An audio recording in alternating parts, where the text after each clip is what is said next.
শান্তিতে নোবেলজয়ী অর্থনীতিবিদ ডক্টর মোহাম্মদ ইউনূসই হচ্ছেন অন্তর্বর্তীকালীন সরকারের প্রধান। তবে নিশ্চিত হয়নি শপথের দিনক্ষণ ও বাকি উপদেষ্টাদের তালিকা।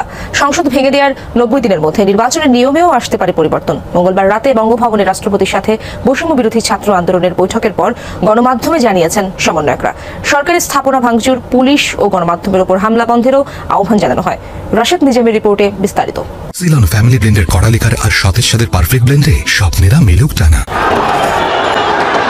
ছাত্র জনতার আন্দোলনের মুখে সাবেক প্রধানমন্ত্রী শেখ হাসিনার দেশত্যাগ।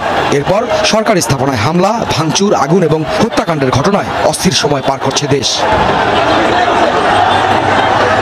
সরকারবিহীন অবস্থা থেকে উত্তরণে সোমবারই আলোচনা শুরু হয় রাষ্ট্রপতি, 3 বাহিনীর প্রধান ও বিভিন্ন রাজনৈতিক দলের নেতাদের সাথে।